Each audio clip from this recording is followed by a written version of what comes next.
Learning. I know that sounds a little bit daunting, but it's all the rage right now. Not only good rage, but bad rage, because people are getting angry about the use of algorithms to drive engagement, ultimately to persuade people to make decisions. And machine learning, is it taking over the world? Who's really in charge here? Who's making all the decisions, and who's training these machines? We'll talk about these questions and more. As a reminder, we'll be taking calls during the show. So if you have any questions, simply dial that number you'll see up on your screen, and we'll do our best to answer the questions. Without further ado, it's my great pleasure to introduce our guest for today. He's a frequent speaker on this topic and many more topics. He's a strategist and evangelist at the Office of the CTO for Symantec.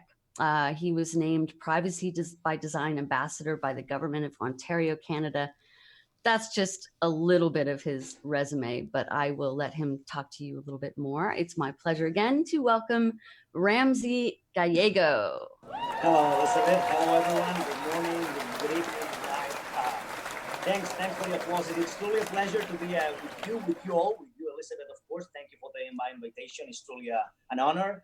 And it's an opportunity of sharing, the difference between artificial intelligence, machine learning, and the impact it has on society. So again, it's truly a pleasure to be with you all, not only on the radio, but also on the YouTube channel, etc. So hello, everyone.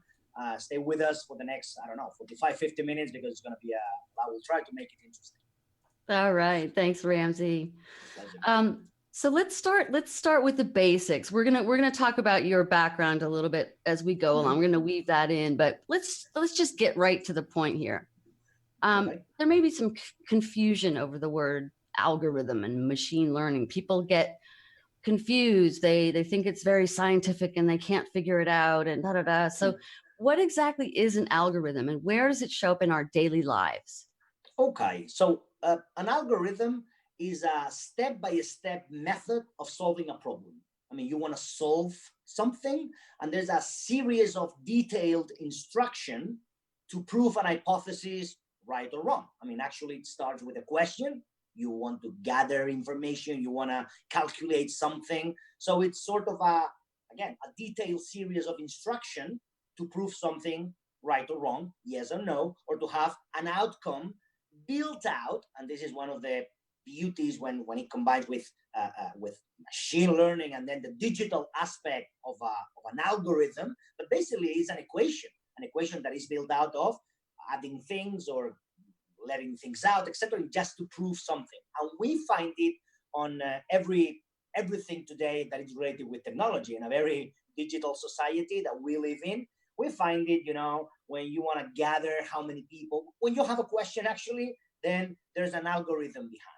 So you want to gather how many people, it's on the age or political opinions, and then I'm running very rapidly into privacy, right? But when you need to gather something, to guess something, you don't do it, manually. You go into a machine, you go into an equation again, and we need to think a little bit of mathematics in here, a massive statistical analysis, because machine learning is made out of a lot of data and a lot of statistical analysis. So an algorithm is the basis for all that.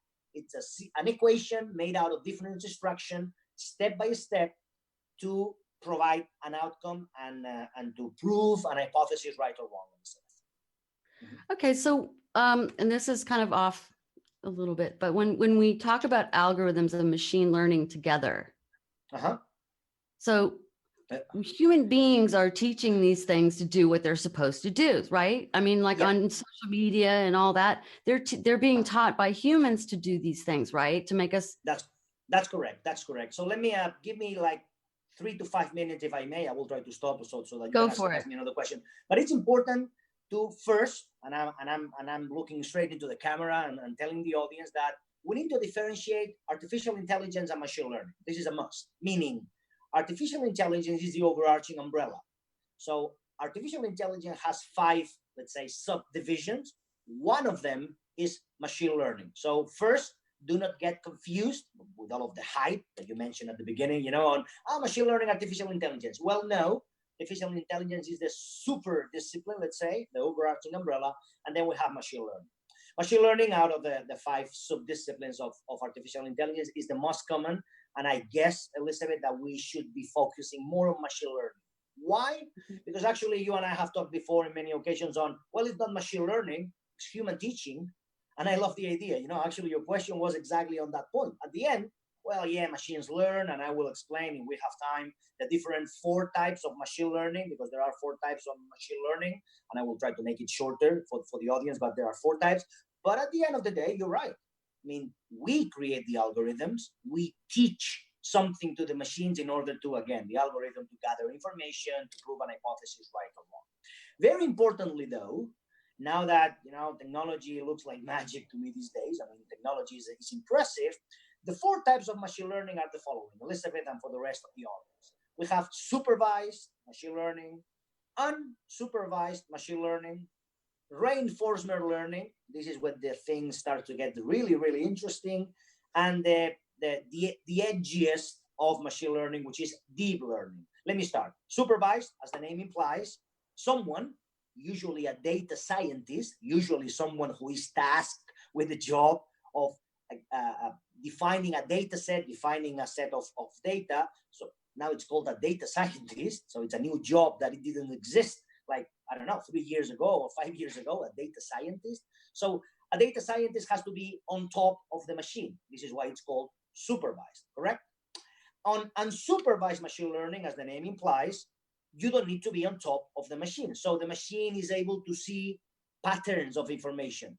It's able to see all of the information that is around, okay?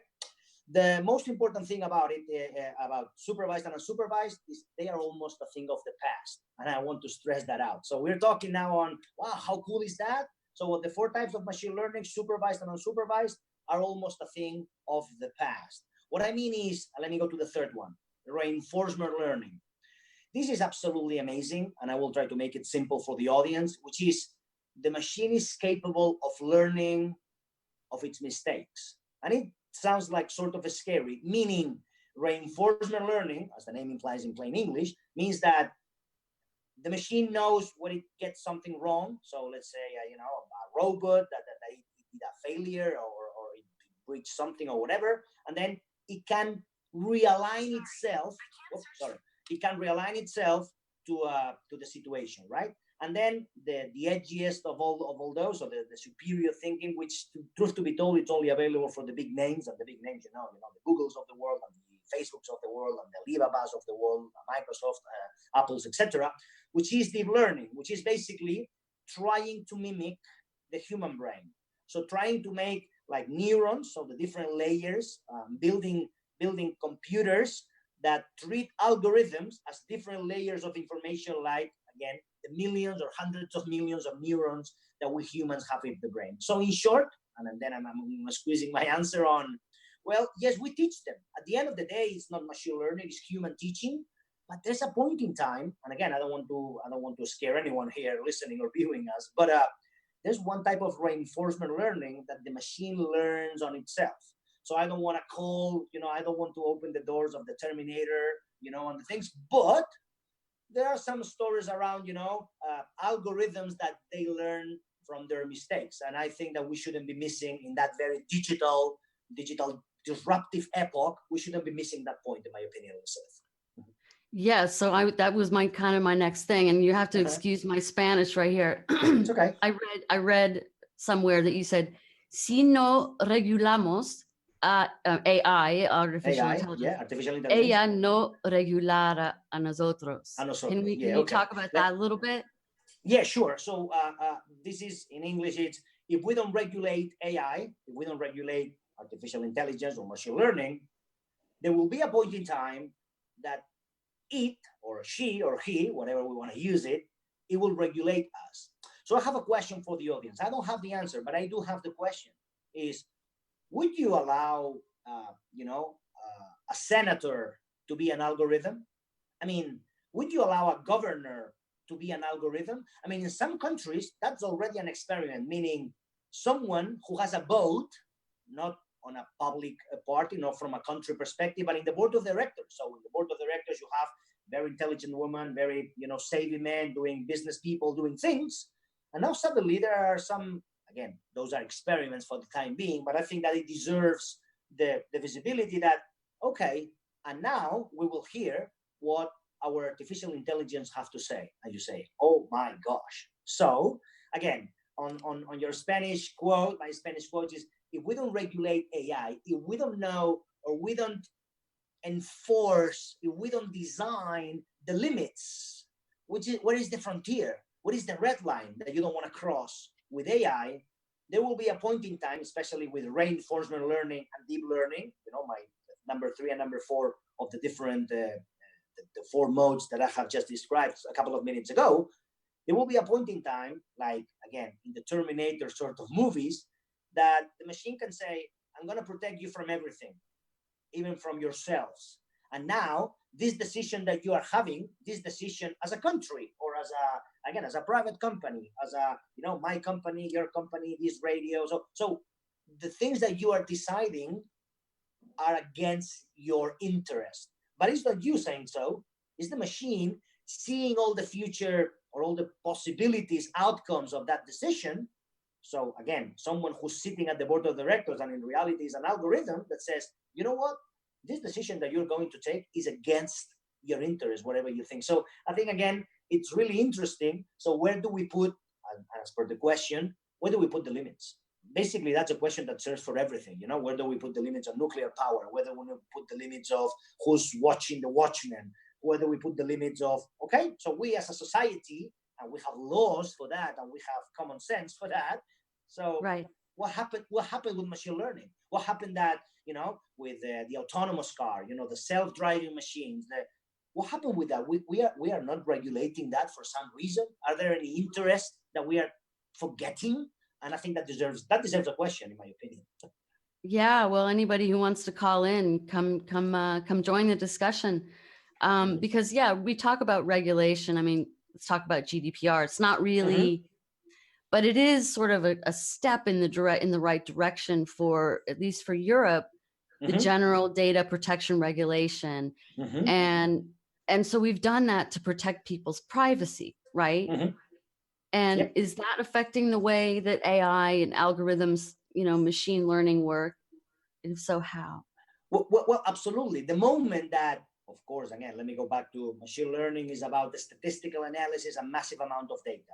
The basics of machine learning is massive amount of information. And by the way, the greater the quality of the information, the greater the outcome.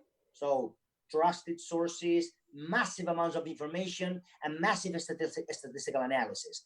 So the moment that you do that, you're bringing automation rather than doing manual calculations, correct? So my definition, minute 1, was step-by-step processes, step-by-step instructions. When it's about dealing with, I don't know, trillions of telemetry, trillions of sources of data, of the city of Barcelona, of the government of Singapore. So all of the people who are listening or viewing to us. So governments, public companies, private companies, all non-governmental entities. When you combine that, you need to bring automation. And truth to be told, whether we like it or not, and I want to be absolutely clear on that, machines are very good in that. So we humans, we get tired, we get upset, we have a bad day, we have an argument, with my brother or with my kids. So we are tired.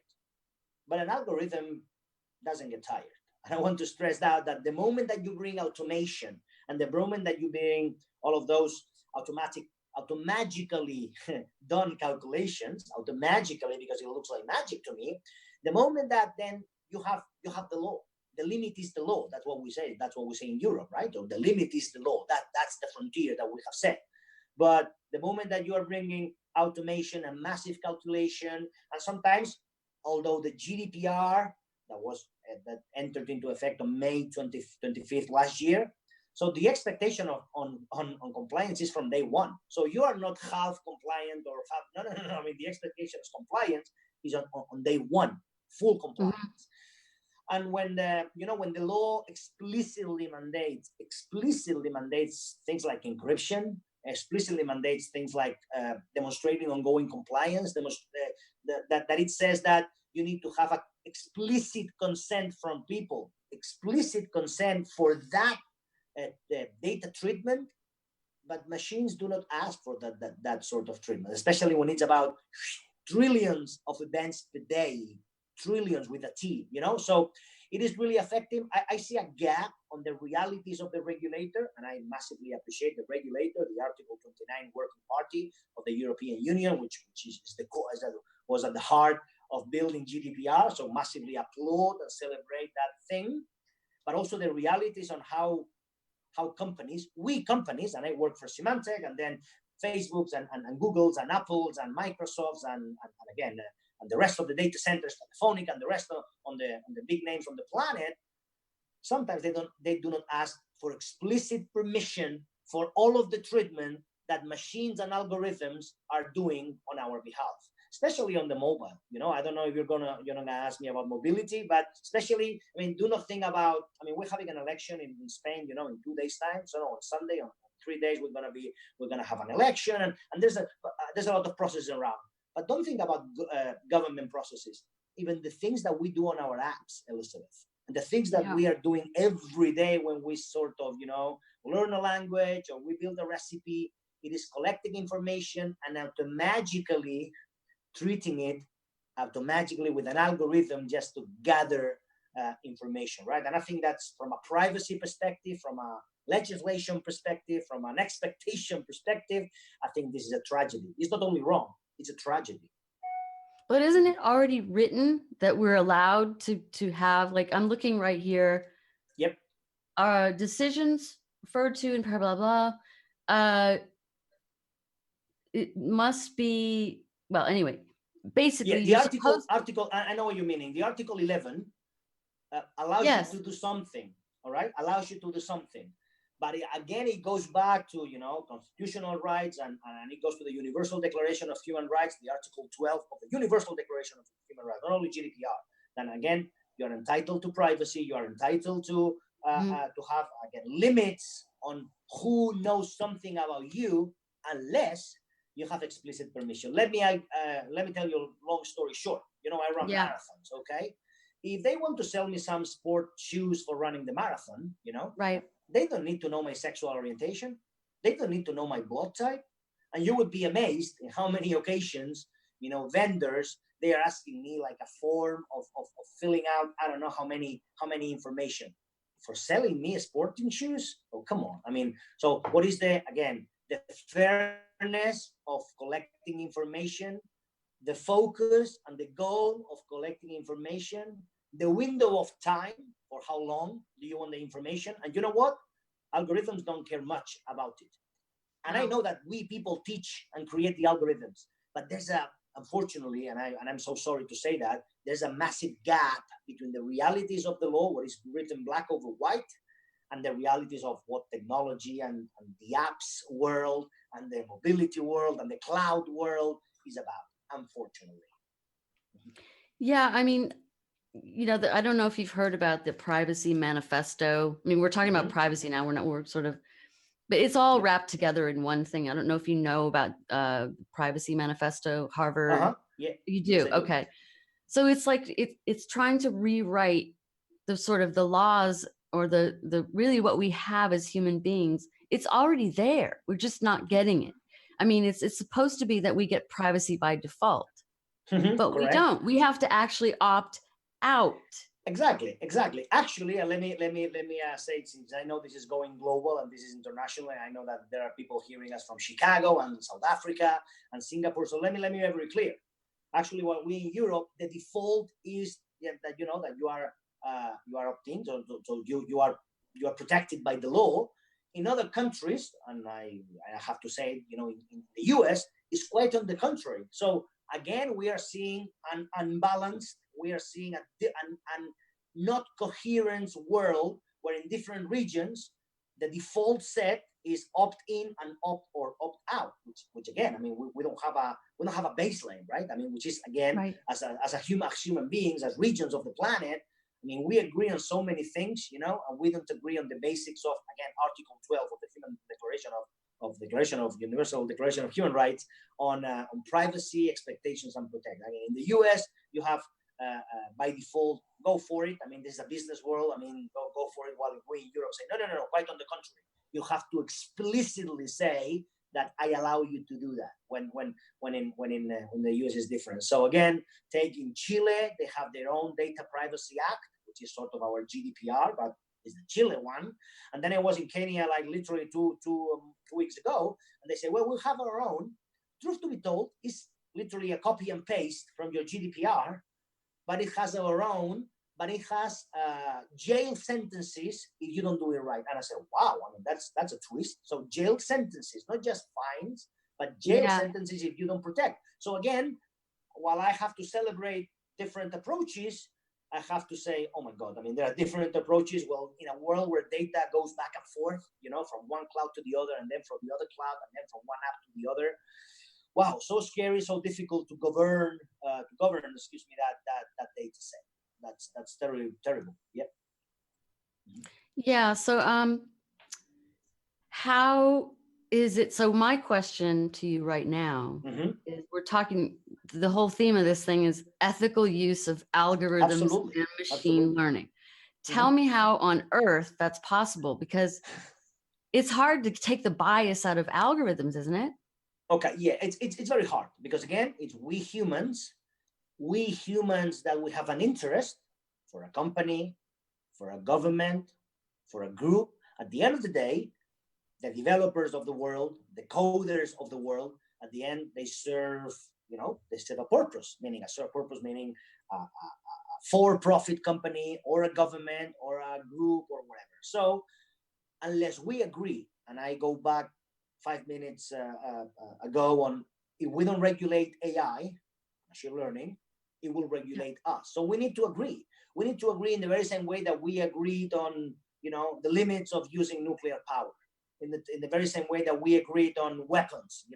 So there's a rumor, there's a trend in the industry, in the society today, that is that, well, the race for massive computing power, let's say quantum computing, or the race for the and I hate to use this word, but that's the one they use. So I want to clarify, this is not my word, it's their word, but I want to stress out that, wow, they might have chosen another one. The supremacy of using machine learning. And you say, wow, really? I mean, supremacy? Oh my, I mean, what a word. But that's what they use. The supremacy of, I will rule the world the moment I know how to use and how to really stress out the use of machine learning and artificial intelligence. If I am a country, I'm not talking about geopolitics here, but if I'm a country that I am able to run it faster than you, greater than you, in a deeper way than you, then it will be a world without secrets, a world without barriers, a world without frontiers. And I think that's, again, from a human society perspective, that's a tragedy. So your question was, how can we bring a focus into that? Agreeing. But the question, and I do not have the answer, unfortunately, Elizabeth, is, do we want to agree? Meaning, do you want to see every nation on this planet and every vendor on this planet? Because again, I'm talking about the big names, the Googles and the Facebook, and we've seen things with the Facebook, right? We have seen with Googles and Yahoos, and we have seen things with the Cambridge Analytica and the use or misuse, should I say, of different political profiles. Depending who I am on Twitter, they will approach me with one color or with another political, right? So how can we solve this? sitting down, agreeing and regulating. But the question, and I do not have the answer, is if we want to, if this is already out of our hands. Because take the autonomous car. Do you think that are we going to agree on the algorithm, on the fairness of the algorithm? If there's going to be a crash, if they want to decide if crash, the driver or someone in the outside, what the algorithm decides? Would you buy a car that that the algorithm might decide to kill you instead of killing, a baby crossing the street? Well, you wouldn't buy that car. So do we want really to agree? I think it's a very difficult topic. And again, technology is so fast, Elizabeth, these days. I mean, and that's my line of work, technology and disruption and the future of now. And it's almost, we are at the limit that it's out of our hands, unfortunately. If we don't regulate it, it will regulate back us. It will be on top of us saying, you know what, humans, you understand nothing of this world. I'm going to regulate you. I know it better than you. And I say, oh boy, really? So we are not that far, unfortunately. And so do you know any good movies where it's coming true? Oh yeah, sure. Well, apart from the the Terminators, all of the in the 4 Terminators. Let me say something to the audience that it might be at least interesting. Let me stress that out. That this is movies. This is science fiction. I am not saying that this is going to happen, but well, movies are movies, okay, and sometimes they predict the future. So in all of the 4 Terminator movies, that they go back and forth, and then in the second Terminator, it goes back to the future, go back. It's really a mess. But in any of the 4 Terminators, today, April the 25th, 2019, in all of the 4 scripts, Skynet has already been connected. In all of the 4 Terminators, it is true that Skynet, at that point in time, is a baby. Then it grows, it becomes a teenager, and then it becomes an adult. And then, if everyone remembers the Terminators, basically says, Skynet says, I'm going to protect you from everything, even from yourselves. And basically what the Skynet says is, if you want to turn me down, if you want to turn me off, I'm going to kill you. Or if you take, for example, Stanley Kubrick's Space Odyssey, 2001, it's a 40-year-old movie. Right. And basically what HAL 9000 is the robot in there, the big red eye, and it was there. Right. Well, HAL 9000 basically says, I am controlling all of this spaceship, basically everything in here. If you try to turn me down because I know that I am, which is a very philosophical thing, and it's philosophy, but I want to, I think it's good for this time to put it in this interview, meaning, I mean, the moment that they know they are, the moment that a machine, an algorithm is able to understand that he or she or it, you use whatever you want, is, and the moment that I am self-aware that I am, I belong in here. I deserve to survive. And that happens equally the same, Elizabeth, with iRobot, with Will Smith, starring Will Smith. Basically, Sunny, which is robot number 5, basically Sunny says, you know what? I'm not just a robot. I have a soul. That's what he says, right? And then, Will Smith, which is the policeman, says, no, it's a bug. You are faulty. You have something wrong inside of you. Say, no, I'm not wrong. Actually, I'm right. I am in the very same way that you are, And I think that's a beautiful thought. Again, a little philosophical, but let me tell the audience, and that's my line of work, that I've seen things that you people will not believe. I've seen algorithms learning from themselves. I've seen algorithms that are dealing with 3D printers, the 3D printers that they produce 3D pieces of things. So there's a network of 30 3D printers in Barcelona. Actually, it's a lab that one can visit. That when a printer needs a supply, needs a part that is broken, they produce their own supplies, Elizabeth. So they know they are connected, and they know that one of the printers in the community needs whatever piece it's broken, and they print it, So it's amazing how, and that's an algorithm. It's like, hey, help me, do me a self-healing sort of thing because I need your help. And again, algorithm is sort of magic to me, but it's also real scary because from a technological standpoint, an economical standpoint, it is absolutely viable. And I think like, wow, that deserves some thought and some regulation. So our worst nightmare type of thing. Well, yeah, exactly. Again, I don't want to scare anyone here.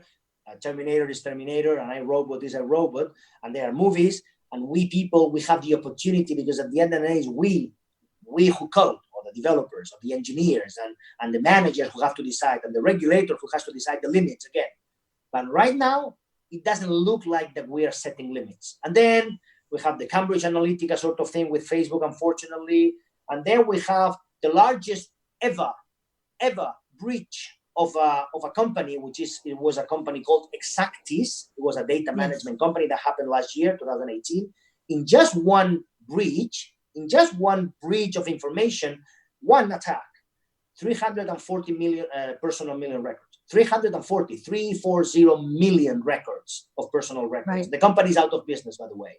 So, and it was a data management company. It was its core business was managing data and serving profiles and gathering with hypotheses and etc. The moment that something is breached in the digital epoch, we're talking about 340 million records at least. Right. And wow, that deserves a thought. And it happens. And you know what, Elizabeth? And people say to me, but Ramsés, why does this happen? It happens because it's possible. It happens because it can happen. It happens because someone decided not to do the right approach, the right common sense approach on defining the limits, or the common sense approach, and that's my line of work, cybersecurity and protection and defense with Symantec, at the office of the CTO. But someone decided not to ask the right questions to the right people at the right time. Someone decided to, okay, be it, whatever. And that whatever means 340 million records breach, again, the largest in 2018, for instance, and what happened with Facebook and others, right? Again, in my line of work, I'm seeing things, scary things. There has been breaches so big, Elizabeth, so big, that they are selling all of those data with the name of collections. You have collection 1, collection 2, collection 3, like season 1, season 2, season 3. It is so big, the amount of information that the bad guys have, because of the misuse of algorithms, machine learning, or regular hacks or data breaches, or not only on machine learning, but regular attacks. But it is so huge that they sell it on collections. You want collection 1, sir, or you want collection 3, madam? We have 340 million records here, 700 million there. What? I think that's really scary, but that's the world that we decided to live in. And again, that deserves a thought, an approach, a solid and robust approach. Yeah, there are just a couple things that the places we could go.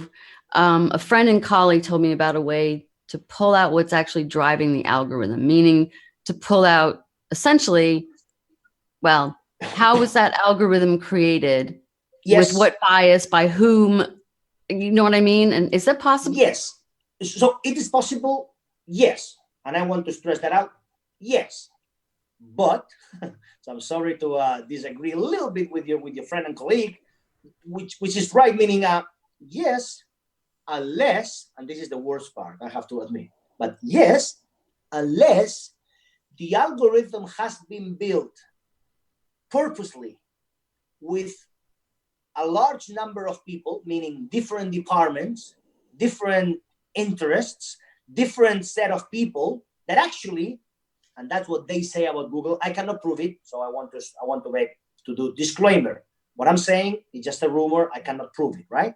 But they say that the main algorithm on Google, one of the millions that they have, nobody knows the real algorithm because it's made out from different people, different departments. That in reality is like building a car with you knowing that you're not building a car. You're just building, the engine in here, and someone is building the wheels, but you don't know who's building the driving wheel and then who's building the brakes. And at the end of the day, someone is putting it together, maybe an algorithm, by the way, and then you get the strongest algorithm on earth that really, in reality, nobody knows. So go back to your question. Yes, it's possible. Yes, unless with a purpose, with an objective, the algorithm is made out of so many people, so many interventions, so many talents, so many, knowledge, that in reality, nobody knows the real algorithm. Let me tell you, because I guess that we have time, another long story short. And that's a true story. People can search it on the internet, or, they can request me into my email if they want the story. But again, it's public knowledge. Facebook they set out with machine learning, they set out two servers, two machines to talk to each other. This is what it's called M2M, machine to machine conversation, M2M, machine to machine. So they were talking to each other with an algorithm designed to optimize the way they communicate. So they were an algorithm to design the way we talk. It's like you and me, Elizabeth, we agree on, you know what, we know each other. Now let's drop the articles on our conversation. And then the conversation keeps flowing because we know each other. And then we decide that, you know what, Ramsés, Elizabeth, now we're going to drop the tenses of the verb. So it's going to be only the infinitive. And then the conversation still is okay. They let those two servers speak for hours, if I recall correctly. In day number 2, they were speaking a language that the engineers didn't understand. Because the algorithm was designed, that's a true story. And they had to shut the project down because the algorithm did what it was designed to do. It was optimizing the language, the way they were communicating. And at the beginning, it was a language that engineers, so encoders, they would understand. But 2 days later, they were talking like, again, literally, another language. And engineers in Facebook, they didn't know what they were talking about. And then we got scared as humans, as you are now, and probably people who are listening to us or viewing us saying, what is this guy saying? Well, you can check it out. That's a true story. So the algorithm, and let me say something, it never gets wrong. Why? Because as you said at the beginning, it's we humans who design it. The algorithm does what it's, tasked to do. The algorithm is never wrong. We are wrong, going back to the human teachings approach that we were talking at the beginning, right? So, but that's a true story that I just proved like, oh my God, if we don't put the limits, there will be a point in time that it's not far away from the Terminator and the Skynet and the iRobot sort of thing. And that's a true story that, I invite people who are listening or viewing us to check it out, which is what? Really? That happened. And so that like brings it home. That totally brings it home. To me, that absolutely illustrates exactly what we're talking about. Absolutely. Now let's get to the good stuff. Okay. Not that this isn't all good stuff, but who is doing good out there? Who's building ethical algorithms and machine learning? Well, there are many people who are doing good things on algorithms, especially on, the non-for-profits, and the healthcare industry is doing a lot of good things in terms of research, in terms of things that literally can save lives. So I take my hat off because, again, remember my first definition, the algorithm is step-by-step instruction equation to do, okay? So there are many ways that you can use it in the right way. The thing is that, remember that Google's, for instance, one of their mantra is don't be evil. Don't do harm. Be good, right? Okay. Right. Again, yes, but where is the limit when you are a data management company? I say with all due respect for the Googles and the IBMs and the Amazons of the world. So I'm just putting names in here, just arbitrary, but just to prove what I'm saying, meaning that don't be evil as a mantra, but then what are the realities of how you use especially data out there? What are you teaching your robots? And please, for the audience, don't think on robots like androids, like robots. Robots basically are bots, there are people, there are bots or algorithms in the healthcare industry that really help you when you have a depression, right? You don't talk to a human on the other part of the phone. And they are very cool and they are very helpful. When you have a car accident, apart from, of course, humans helping you, you might have, an automated sort of process that is built on that step-by-step instruction that I was saying, right? And that's great. So the good use of machine learning and artificial intelligence, I'm taking my hat off. But we have to remember that President Obama, one of the many famous sentences that he has is that the very same technologies that we use to build and create, unfortunately, they provide a path for those who want to do harm and destroy. And again, the same goes with nuclear power. It's great because it provides with energy, etc. But nuclear power has one dark side. So the same goes with machine learning. There are many companies, to your question, that are doing great in there, and of course, healthcare and finance and insurance and setting you in the right tone, I would say. But again, when we talk about people and interest, and when we talk about politics and geopolitics, and when the thing gets tough, uh, uh, then it's not that good, because you can manipulate even people. I don't know if we have time now, Elizabeth, or for now, or for Sure, another session. we have time. Excellent. Because I want to stress out that you can use. Let me go back to the dark side, unfortunately, but we can use it for fake news. Do you know that there are hashtags in Twitter that we tend to think that Twitter is a platform of debate? Well, let me think again, because it's basically an echo chamber. Actually, on Twitter, you are following things that you like, and actually what you are seeing is the things that you support, let's say political party or the football team or whatever. So I laugh when they say, you know what, well, these social media things are a platform for conversation and debate. Well, think again, because actually they are echo chambers. They amplify what you actually want to read. What I'm saying is that what happens, and I can prove that, Elizabeth, this is sort of scary, but I can prove that there are some hashtags about, what happened here in Spain and Catalonia, and the independence and this sort of thing that we have, the political issue that we have, that there's one country on the world, and I'm going to mention who, I'm not going to mention it, but there's one country which is interested on a weak Europe, and there are hashtags specific with some sort of thing that are created with zero human intervention. It's an algorithm that is designed to create noise, if I can call it like that. It's an algorithm just to understand what is happening out there. And there is not someone like you and me, tweeting whatever our political opinion is. You know what? Well, whatever. No. Bots.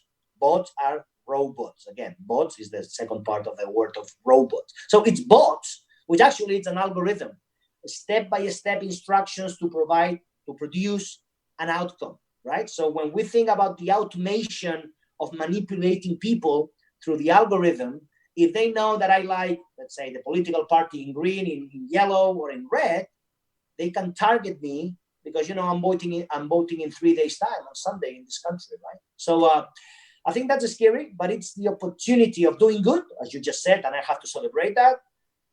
Or using, as President Obama said, who they provide the path who want to create harm and who want to destroy and to create some disruption, especially on a digital epoch. Let me stress that out. I mean, 20 years ago, that was not possible to happen. Today, that we live in our mobiles and our tablets and in this, webinar that we are doing remotely, it is so possible with machine learning, artificial intelligence, and etc. It's very sad. It's very sad, I have to admit. Yeah. I mean, you talk about Twitter, but we talk about Facebook. We bash Facebook all the time. We shouldn't, but we do anyway, because I know it's the same thing. It tells you what you already want to know, so that you're more divisive in the way that you interact with the other side.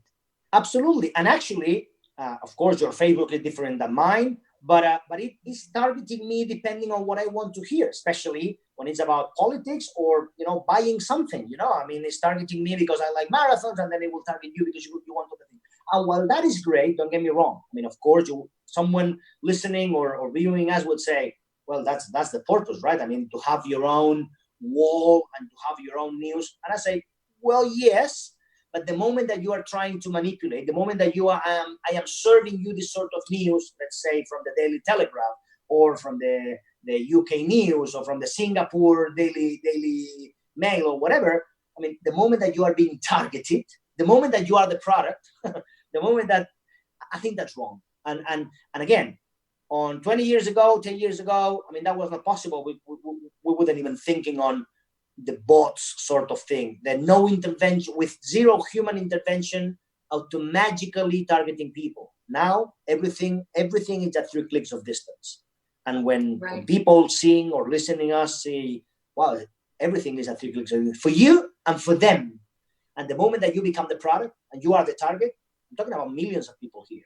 And I don't want to open the door for, irritating people into, let's say, and of course, I don't want to open that door, but, terrorism or thinking about one country against another. I mean, the moment that you can run into this sort of thing, apart from the social life that we have, buying products, etc., the moment that you can manipulate, because everything is at 3 clicks of distance, through algorithm in an automated way. Remember that we're talking about ethics here today and machine learning. So I'm not going out from that topic, because where's the ethics on all that? The moment that you are manipulating people, ouch, ouch. That deserves some thought and some regulation. I have to stress that out. Yeah, well, just I mean, you know what we do at Idka. We try to create a place where people can communicate and connect and stuff without the algorithms, without the ads, without this, that, and the other thing. So we're trying to do our part here. But back to you. How does the work that you're doing figure into today's discussion about ethical? All right, thank you very much. Well, I am a strategist and evangelist with Symantec. I work at the office of the CTO, but we are the leader in cybersecurity, meaning we are the leader and we are positively obsessed with protect and defend, protect and defend, protect and defend. That's our mantra. So in this cloudified epoch, with the cloud and mobility and all of those different platforms, we are obsessed, positively obsessed, but we are obsessed with protection and defense on every platform, everywhere, with privacy at the core of everything we do. This is why we have the privacy lab. And this is why we have the assurance that we sell no information to anyone. And I want to say it again. I mean, yes, we produce products and software and services in order to protect the proxy and the gateway and the endpoint and the mobility, but we sell no information to anyone, because at the core of what we do is privacy, expectation, rights, the law. So all of the things that we have been talking about today, machine learning, and then disruption and technology and mobility, and and this webinar and remote connections, and and the network and storage devices, all those sort of things that actually belong to our digital personas. It's us, a society. It's you guys at Idka. It's me at Symantec. It's me as a father. It's me as a voter when we vote on Sunday. So all of those digital us, they deserve a privacy approach, and we at Symantec, that's what we do. And I am honored, and I have to admit that visiting 25 different countries every year, it's an opportunity of understanding the different, even cultural aspects of the world. And then we go out, especially me, that I go on stage basically every day of my life, and then I go and speak on protection, defense, rights, assurance, governance, again, privacy, entitlements, and all those things, learning, all those things that belong to our digital persona. So it's our extension of us as human beings, and then our digital personas in our Twitters, Facebooks, LinkedIns, Snapchats, so back and so forth. Yeah, that's what we do. So we're ending on a positive note here by saying that it is possible.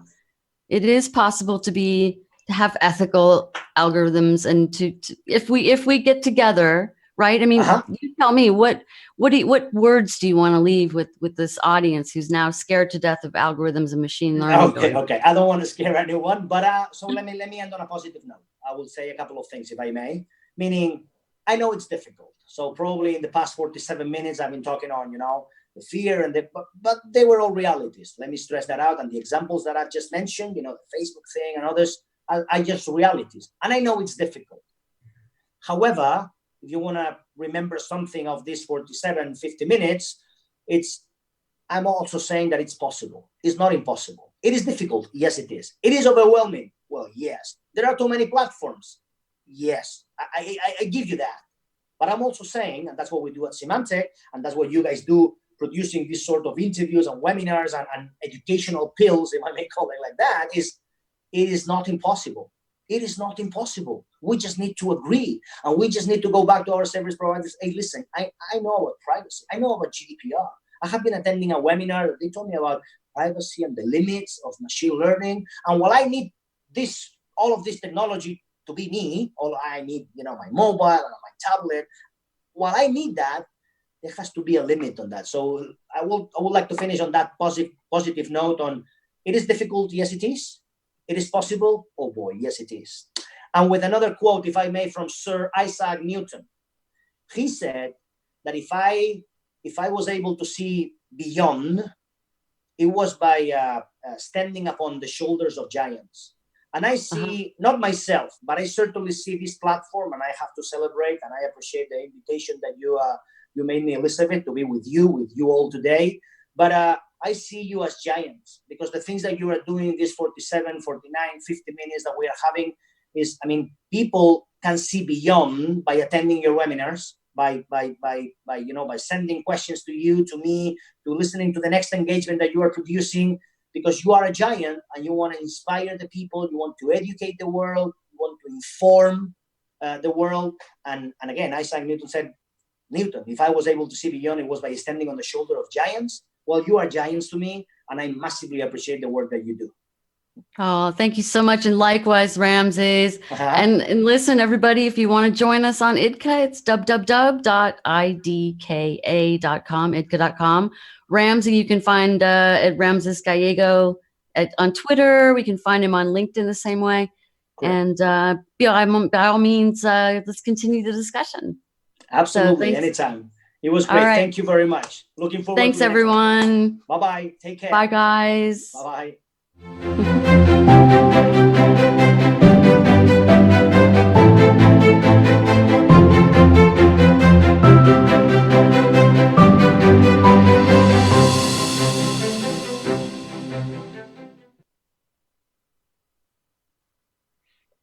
You need to unmute.